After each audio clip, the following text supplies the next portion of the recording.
કેમ છો વિદ્યાર્થી મિત્રો? એ અભ્યાસો ધ લર્નિંગ એપમાં તમારું ખૂબ ખૂબ સ્વાગત છે. તો ટીવાય બીકોમ સેમ 6 માં આજે આપણું ઓડિટિંગ નું પેપર હતું.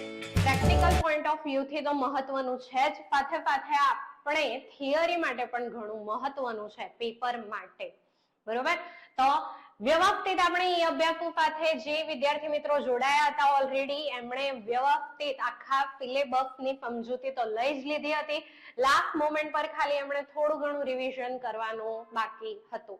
તો બીજા વિદ્યાર્થી માટે અને આપણે પેપર સારું જાય તેના માટે આઈએમપી ક્વેશ્ચનની લિસ્ટ તમને ઓલરેડી 10 દિવસ નહીં, 15 દિવસ નહીં, 1 થી 1.5 મહિના પહેલા જાન્યુઆરીની તમારા હાથમાં આવી ગઈ હતી.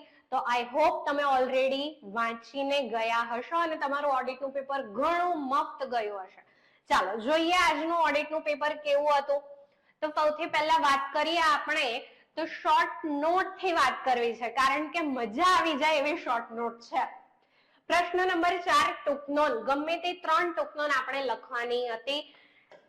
5 ટૂંકનોંધ તમને આપેલી છે. કેટલી લખવાની હતી? ગમે તે 3, 12 માર્ક્સની, એટલે કે 4 માર્ક્સની આપણી એક ટૂંકનોંધ અહીંયા પૂછાય છે. તો પહેલી ટૂંકનોંધ જોઈએ આપણે કઈ?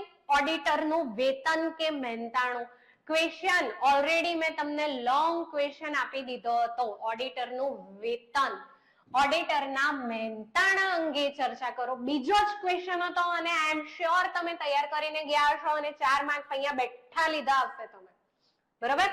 ચાલો, ત્યારબાદ બીજો ક્વેશ્ચન આપણો પૂછાયો છે ઓડિટના ફાયદાઓ. તમારા લાસ્ટ ચેપ્ટરમાંથી પૂછાઈ ગયો છે આ, અને ઈડીપી ઓડિટ, આ બંને ક્વેશ્ચન એક જ ચેપ્ટરમાંથી તમારા પૂછાયા છે, બરોબર? ચોથાની વાત કરીએ આપણે, કરવેરા ઓડિટ અને નાણાકીય ઓડિટ વચ્ચેનો તફાવત. મેં તમને તફાવત અલગથી આપ્યા હતા અને તમને કીધું પણ હતું કે તફાવત ફરજિયાત પૂછાય જ છે અને કરીને જ જજો, બરોબર?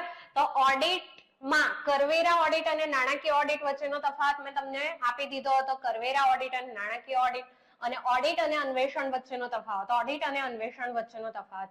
4 તફાવત મેં તમને આપ્યા હતા. 2 તફાવત એમાંથી પૂછાઈ ગયા. 8 માર્ક્સ આ પણ તમારે બેઠા ખેંચવાના હતા. અહીં પણ 4 માર્ક્સ આપણા પાક્કા, અહીં પણ 4 માર્ક્સ પાક્કા. ખાલી તફાવત અને બીજો ક્વેશ્ચન બસ આટલું કરીને જઈ તમે 12 માર્ક્સ આપણે બેઠા એટલે બેઠા લેવાના હતા, બેઠા, બરોબર? ચાલો હવે લોંગ ક્વેશ્ચન ની વાત કરીએ આપણે. તો ક્વેશ્ચન નંબર 3 આપણો પૂછાયો હતો, ઓડિટ કાર્યક્રમનો અર્થ આપી તેનું મહત્વ જણાવો.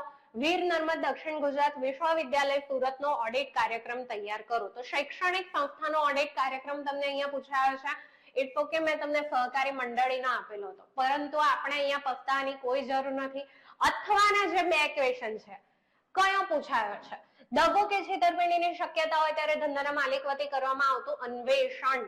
મેં તમને ક્વેશ્ચન લોંગ ક્વેશ્ચનમાં અન્વેષણનો ક્વેશ્ચન ત્રીજો જ ક્વેશ્ચન મેં તમને આપેલો છે અને તમે ધ્યાન આપો એના માટે મેં જે 2 ક્વેશ્ચન એમાંથી પૂછાય છે અલગ અલગ કરીને, ચાલુ ધંધાનો અને દગો કે છેતરપિંડીનો, તમે એને જતો ના કરો એના માટે મેં તમને ભાર દઈને કીધું હતું કે દગો કે છેતરપિંડી, ચાલુ ધંધો, 2 માંથી એક તો પૂછાય જ છે અને પછી બંને સાથે પણ પૂછાઈ જાય છે, કરીને જજો, બરોબર? તો દગો કે છેતરપિંડીનો અહીંયા પૂછાઈ ગયો છે તો તમે અહીંયા 7 માર્ક્સ બેઠા લીધા જ હશે.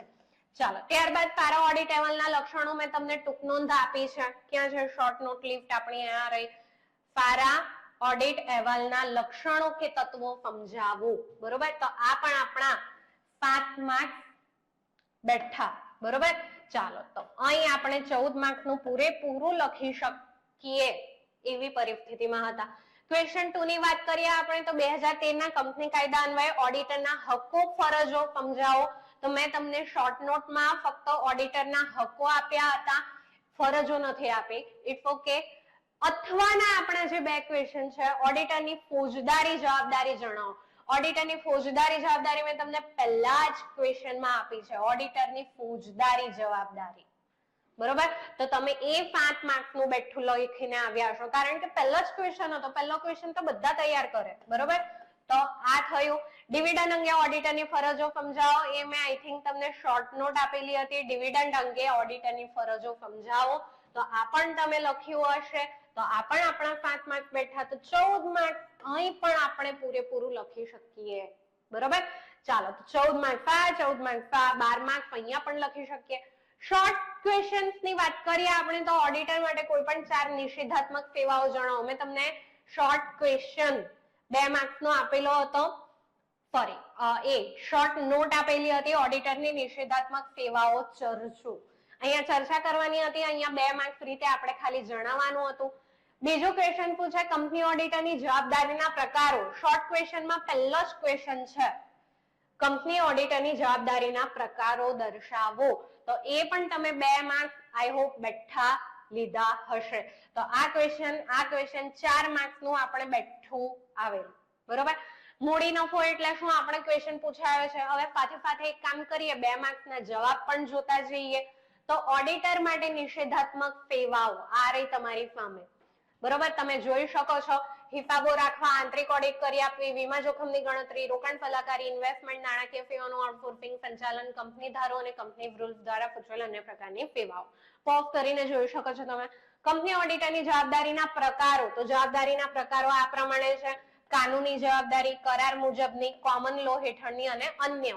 કાનૂનીમાં પાછા ભાગ પડશે દીવાની, ફોજદારી અને વ્યવસાયિક ગેરવર્તણૂક, અને દીવાનીમાં પાછા ભાગ પડે બેદરકારી અને કર્તવ્ય ભંગ. બરોબર. અન્યમાં કયા આવશે? ત્રાહિત પક્ષપતિની અને બદનક્ષી હેઠળની. ત્યારબાદ આપણને પૂછવામાં આવ્યું હતું મૂડી નફો એટલે શું. તો મૂડી નફો એટલે શું? મૂડી નફો એટલે એવી આવક જે કોઈ મૂડી સંપત્તિ વેચવાથી થાય છે અને તેને નિયમો મુજબ હિસાબમાં ઓળખી અને રજૂ કરવી પડે છે. આ પ્રકારનો નફો ધંધાની જે સામાન્ય આવક હોય છે એના કરતા અલગ હોય છે અને ખાસ વ્યવહારોમાંથી આ ઉદ્ભવતી હોય છે. ત્યારબાદનો ક્વેશ્ચન હતો આપણો અન્વેષણના લક્ષણો. તો મેં ફક્ત અહીંયા મુદ્દા લખ્યા છે, પરંતુ 2 માર્ક્સમાં આપણે એમાંની એક લાઈન પણ લખવાની છે, આ રીતે મુદ્દા નહીં. બરોબર. હેતુ, તો અન્વેષણનો હેતુ શું છે એ આપણે અહીંયા લાઈન પ્રમાણે લખવાનું. બરોબર. કાર્યક્ષેત્ર, અન્વેષણનું કાર્યક્ષેત્ર તમારે એક લાઈનમાં લખવાનું. 2 માર્ક્સમાં આ રીતે લખવાનું હોય છે. બરોબર. અન્વેષકની લાયકાત, કેવી લાયકાત હોય છે, શું હોય છે એ આપણે એક લાઈનમાં લખવાનું છે. બરોબર. તો કાર્યવાહી, અહેવાલ, ઓડિટિંગ થી અલગ, વ્યક્તિગત તપાસ, છેતરપિંડીની શંકા, તપાસની પદ્ધતિ ફરજિયાત. આટલા 10 મુદ્દા છે. 2 માર્ક્સ પ્રમાણે આપણે 4 મુદ્દા પણ લખી દઈશું તો બહુ થઈ ગયું. બરોબર. ચાલો, 5મો ક્વેશ્ચન આપણને કયો પૂછવામાં આવ્યો હતો? 5મો ક્વેશ્ચન આપણો છે નાણાકીય સંસ્થામાં ઓડિટ ટ્રેલના ઉદાહરણો. એ કઈ ગયો?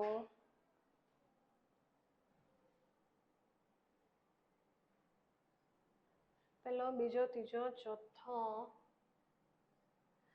ચાલો, ઓડિટ ટ્રેલના ઉદાહરણો લેવાના રહી ગયા છે મારા ખ્યાલથી. કઈ વાંધો નહીં. ચાલો આગળ જઈએ આપણે. ત્યારબાદ કમ્પ્યુટરના પ્રકારો કેટલા છે? તો કમ્પ્યુટરના પ્રકારો કેટલા છે? કયા કયા? તો 4 પ્રકારો છે. પહેલી પેઢીના કમ્પ્યુટર, એમાં શાનો ઉપયોગ થયો? તો ઇલેક્ટ્રિક વાલ્વનો. ત્યાર પછીના બીજી પેઢીના કમ્પ્યુટર હતા, એમાં ટ્રાન્ઝિસ્ટર અને વીજચુંબકીયનો ઉપયોગ થયો. ત્રીજામાં ત્રીજી પેઢીના કમ્પ્યુટર, એમાં નાની સર્કિટોનો ઉપયોગ થયો. અને ચોથામાં ચોથી પેઢીના કમ્પ્યુટર અમેરિકામાં દાખલ થયા. ત્યારબાદનો ક્વેશ્ચન, વહેંચણી પાત્ર નફાના વિવાદાસ્પદ મુદ્દાઓ જણાવો. તો એમાં મિલકતનો ઘસારો, મૂડી નફો, મૂડી ખોટ, પાછલી મહેસૂલી ખોટ, પાછલા નફામાંથી ડિવિડન્ડ, અનામત ખાતે રકમ લઈ જવી અને ચૂકવવાનું બાકી ડિવિડન્ડ. તો આ આપણા અહીંયા થઈ ગયા 2 માર્ક્સના ક્વેશ્ચનના આન્સર. બરોબર. તો આઈ હોપ તમારું આખું પેપર સરસ ગયું હશે. ઓડિટ ટ્રેલના ઉદાહરણમાં આપણા ઓડિટ લોગ્સ આવી જશે. બરોબર. કે ઓડિટ, આંતરિક અને બાહ્ય ઓડિટ માટેની આપણને જે માહિતી પૂરી પાડે છે એના રેકોર્ડ પૂરા પાડે છે. પછી જર્નલ એન્ટ્રી આવી જશે, જે આપણે લેજર એન્ટ્રી કરતા હોઈએ છીએ તે. તો એ એક તમારું ઉદાહરણ આવી જશે. બરોબર. ચાલો, તો ઓડિટ નું પેપર, અને અહીં આપણે જોવા જઈએ તો 50 માર્ક્સ નું આપણું પેપર, એમાંથી 44 માર્ક્સ નું આપણું કવર થઈ ગયું. તો ઓડિટમાં 44 માર્ક્સ નું લખી શકીએ